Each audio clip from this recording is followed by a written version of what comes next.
வெறுமை, குற்ற உணர்ச்சி,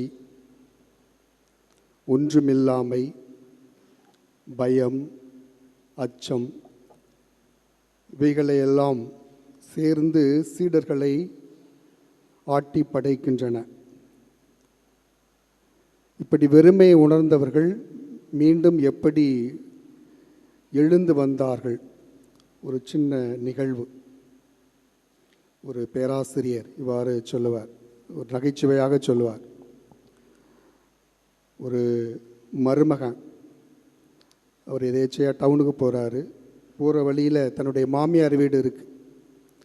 கால நேரம், சரி மாமியார் வீட்டில் போய் தலையை காமிச்சிட்டு போவோம் அப்படின்னு சொல்லி போகிற பொழுது மாமியார் வீட்டுக்கு போகிறாரு. உள்ளே போனோடனே மாமியார் மருமகனை வெல்கம் பண்ணுறாங்க. வாங்க மருமகனை அப்படின்னு சொல்லிட்டு உட்காருங்கன்னு சொல்லி காஃபி கொடுக்குறாங்க.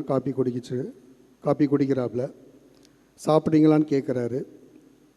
அந்த மாமியார் கேட்குது. உடனே சரின்னு சொல்கிறாரு. சரி நம்ம போய் நம்ம டவுனில் சாப்பிட்றதுக்கு லேட் ஆகும், இங்கே சாப்பிட்றலான்னு சொல்லி சரின்னு ஒத்துக்கிறார். உடனே மாமியார், அவங்க ஹஸ்பண்ட் ஒய்ஃப் 2 பேர் தான் இருக்கிறாங்க. சாப்பிட்டுட்டு கொஞ்சோண்டு தான் உப்புமா வச்சுருக்காங்க. சரி இந்த உப்புமா கொடுப்போம், கொஞ்சம் தானே இருக்குது, சரி பரவாயில்லன்னு சொல்லி கொடுப்போன்னு சொல்லி ஒரு தட்டில் போட்டு கொண்டாந்து மாமனாரிடம் அந்த மாமியார் மருமகனிடம் கொடுக்குறார். அதை சாப்பிட்றாரு. சாப்பிட்டு டேஸ்ட்டாக இருக்குது, நல்லா சாப்பிட்றாரு. கொஞ்சம் தானே இருந்துச்சு, திரும்ப போய் எப்படி மாமியார்கிட்ட கொஞ்சம் உப்புமா கொடுங்கன்னு கேட்குறது இவருக்கு ஒரு ரொம்ப வெக்கமாக போச்சு. இருந்தாலும் பசி தாங்க முடியலை, கேட்குறார் திரும்பவும். அத்தை, இந்த தட்டு எங்கே வாங்கினீங்க? ஏன்னா எம்டி தட்டி சாப்பிட்டு முடிச்சுட்டு எம்டி தட்டியாக இருக்குது. இந்த தட்டு எங்கே வாங்கினீங்க அப்படின்னு சொல்லி தட்டை காமிக்கிறாரு. தட்டை பார்த்தாவது சாப்பிட்டு முடிச்சிட்டாரு, திரும்ப கொண்டு வருவாங்க. அதை சாப்பிட்டு முடிச்சாங்க, திரும்ப மாமியார் கொண்டு வருவாங்கன்னு சொல்லி இந்த தட்டை எங்கே வாங்கினீங்கன்னு சொல்லி இப்படி தட்டை தூக்கி காமிக்கிறாரு. அப்படியா மாப்பிள்ள அப்படின்னு சொல்லிட்டு உடனே மாமியார் உப்புமா இல்லைன்னு சொல்ல முடியலை. உடனே போய் சட்டி எடுத்துகிட்டு வராங்க. மாமியார் சட்டி எடுத்துகிட்டு இந்த சட்டி வாங்கும் பொழுது தான் மாப்பிள்ள இந்த தட்டும் சேர்த்து வாங்கினேன் அப்படின்னு சொல்லி அந்த மாமியார் நாசுக்காக மருமகனுக்கு பதில் சொன்னார். மருமகன் மாமியார்கிட்ட கேட்க வைக்கப்பட்டு இப்படி சொன்னார். ஆனால் மாமியார் நாசுக்காக தட்டு வாங்க, அதாவது இந்த சட்டி வாங்கும் பொழுது தான் தட்டு வாங்கினேன்னு சொல்லி இவ்வாறு பதில் சொல்லுவார். இங்கேயும் இல்லை அங்கேயும் இல்லை, சட்டிலையும் இல்லை தட்டிலையும் இல்லை, ரெண்டுலேயுமே வெறுமை. இந்த அனுபவம் தான் இன்று சீடர்களுக்கு. இதை அப்படியே நம்ம இன்றைய நற்செய்தியில் அப்ளை பண்ணோம்னா நமக்கு ஒரு சரியான பதில் கிடைக்கும். வெறுமையை உணர்ந்தார்கள். நான் போட்டிருக்கேன் 2ஆம் அழைப்பு. முதல் அழைப்பு என்று பார்க்கிற பொழுது லூக்கா நற்செய்தியில் 5ஆம் அதிகாரம் 4 முதல், அதாவது 1 முதல் 11 வசனத்தை படித்தோம்னா முதல் சீடர்களை ஆண்டவர் இயேசு அழைக்கிறார். அப்போ சீடர்கள்லாம் போயிட்டு கடலில் மீன் பிடிக்க வரும்பொழுது அங்கே மீன் ஒன்று அகப்படலை, வலையை பழுது பார்த்துட்ருக்காங்க. அப்புறம் பேதுரும் மற்ற சீடர்கள்லாம் வலையை பழுது பார்த்துட்ருக்க பொழுது இயேசு வருகிறார். அந்த கெனசரேத்து ஏரியில் இயேசு வருகிறார். அவர்களை பார்க்குறார். பார்த்துட்டு படகை எடுப்பான்னு சொல்லி பேதுரு படகு எடுக்க சொல்கிறார். எடுத்த உடனே சரி படகு எடுத்துகிட்டு 2 பேரும் கொஞ்சம் நகர்ந்து போகிறாங்க.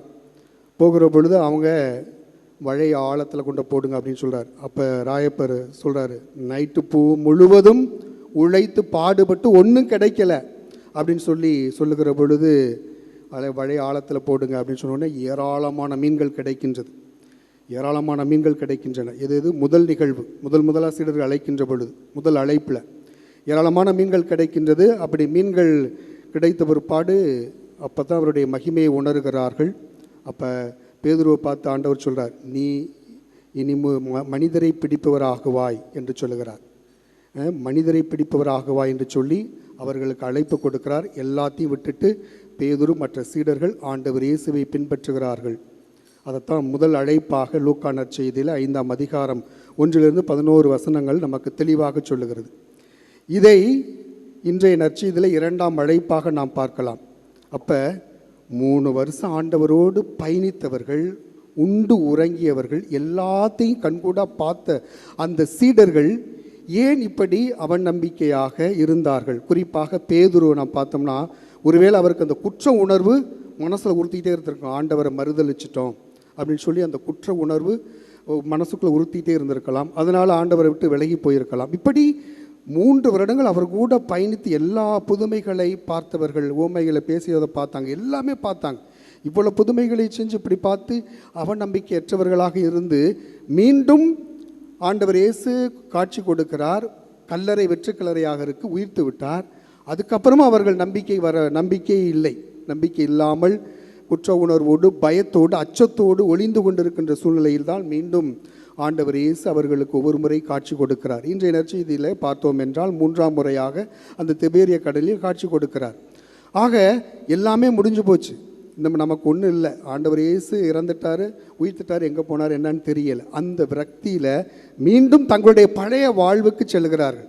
அந்த பழைய வாழ்வு இங்கேயும் ஒன்றும் இல்லை, அங்கேயும் ஒன்றும் இல்லை, பழைய வாழ்வுக்கு செல்ல இருக்கிறார். பழைய வாழ்வு என்பது மீன்பிடிக்க செல்லுகிறார்கள்.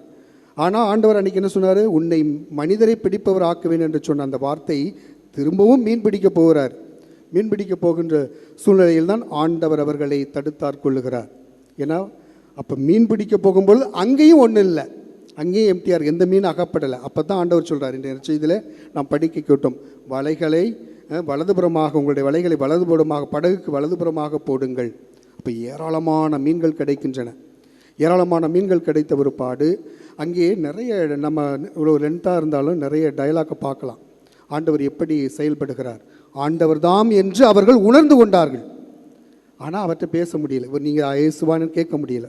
ஃபஸ்ட்டு தெரியலை, அதுக்கப்புறம் வலைகளை போடுங்கன்னு சொன்ன மீன் நிறைய அகப்படுது. அப்போ ஆண்டவர் தான் உணர்ந்துகிறார்கள். அதுக்கப்புறம் சாப்பிட வாங்கன்னு சொல்லி தாய் உள்ளத்தோடு கூப்பிடுகிறார். தாய் உள்ளத்தோடு கூப்பிடுகிறார். உணவருந்த வாருங்கள், 21வது வசனத்தில் நீங்கள் படிக்க கேட்டோம். உணவருந்த வாருங்கள் என்று தாய் உள்ளத்தோடு கூப்பிடுகிறார். அங்கே மீண்டும் ஒரு திருப்பலி நிறைவேற்றப்படுகிறது. அங்கே மீனும் அப்பமும் இருக்குது, அவர்களுக்கு கொடுக்கின்றார்.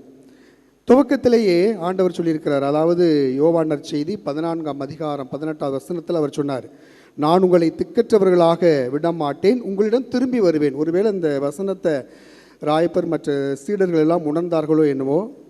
இந்த வசனத்தை உணர்ந்திருந்தால் மீண்டும் அவர் ஆண்டவர் இயேசுவை வருகிற பொழுது முழுமையாக நம்பியிருப்பார்கள், மனிதர்களை பிடிப்பவர்களாக அப்பவே மாறியிருப்பார். ஆனால் 2வது அழைப்பில் கொஞ்சம் கொஞ்சமாக அவர்களை மாற்றுகிறார். பழைய இயல்பிலிருந்து புதிய இயல்புக்கு வருகிறார்கள். புதிய இயல்பு என்பது அந்த திரு அவை. அந்த திரு அவையிலே அந்த ஆண்டவர் இயேசுடைய திரு உடல் திரு ரத்தத்தில் அவர்கள் சேர்ந்து அவர்களை உண்டு பயணிக்கின்றார்கள். அதுதான் 2வது அழைப்பில் தங்களுடைய வாழ்வு உறுதிப்படுகிறது. உறுதிப்படுவதோடு மட்டுமல்லாமல் எப்படி செயல்பட்டார்கள், 2ஆம் அழைப்பில் எந்த அளவுக்கு தூய ஆவியால் ஆட்கொள்ளப்பட்டு எப்படி செயல்பட்டார்கள் என்பதை இன்றைய முதல் வாசகம் திருத்தூதர் பணி சிறப்பாக சொல்லுகிறது. அதாவது பேதுரு மற்ற சீடர்கள் கால் ஊனமற்றவரை குணப்படுத்துகிறாங்க. குணப்படுத்தின உடனேயே இயேசுவின் பெயரால் குணப்படுத்துகிறார்கள். அவன் எழுந்து நடக்கிறான், நல்லா போகிறான். எல்லோருக்கும் பார்த்து ஆச்சரியப்படுகிறார்கள். மக்கள் ஆச்சரியப்படுகிறார்கள். ஆனால் தலைமை குருக்கள் மற்ற காவலர்கள் எல்லாம் எரிச்சல் அடைகிறார்கள். அதை நம்ம தான் படிக்க கேட்டோம். எரிச்சல் அடைகிறார்கள், என்ன இப்படி செஞ்சுட்டு இருக்கிறார். ஆனால் அவர் ஓப்பனாக சொல்கிறார். இப்படி எரிச்சல் அடைந்து அவரை தூக்கி சிறையில் போடுறாங்க. பேதுரு மற்ற சீடர்களை சிறையில் போட்ட பிற்பாடு அதுக்கப்புறமும் கண்டதையும் கேட்டதையும் என்னால் அறிவிக்காமல் இருக்க முடியாது என்பதை தெளிவாக சொல்லி ஆவியால் உந்தப்பட்டு அவர் பேசுகிறார். நாங்கள் இயேசுவின் பெயரால் இவனுக்கு கால் ஊனமுற்ற இவனை குணப்படுத்தினோம், எங்கள் சொந்த வல்லமையால் அல்ல, இயேசுவின் பெயரால் நாங்கள் குணப்படுத்தினோம் என்று சொல்லி அவர் எப்பேற்பட்ட 2ஆம் அழைப்பில் எப்படி நம்பிக்கையோடு மனிதரை பிடிப்பவராக செயல்படுகிறார். எல்லாமே இழந்துட்டோம், போச்சு, நம்பிக்கை இழந்து பழைய இயல்புக்கு பழைய வாழ்வுக்கு போன அந்த சீடர்கள் மீண்டும் நம்பிக்கையோடு புதிய வாழ்வுக்கு மனிதரை பிடிப்பவராக மீண்டும் ஆக்குகின்றார். பிரியமான சகோதர சகோதரிகளை, இன்றைய காலகட்டங்களில் குடும்ப வாழ்வில் பணி வாழ்வில் நிறைய நேரங்களில் நம்ம குடும்பத்தில் பிரச்சனை, சிக்கல்கள், கடன் சுமை, இப்படி சந்தேக மனப்பான்மை, இப்படிப்பட்ட வியாதிகள் எல்லாம் நம் குடும்பத்தில் இருக்கிற போது மன விரக்தி ஆகிட்டு மாற்று திசைக்கு போகிறோம். வேறு நிலையில் நம்ம போகிறோம்.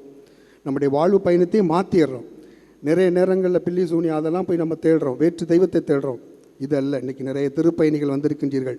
ஒரு புதிய இயல்பை நீங்கள் அணிந்து செல்ல வேண்டும். பழைய இயல்பு, போட்டி பொறாமை, காய்மரம், இதெல்லாம் விட்டுருங்க.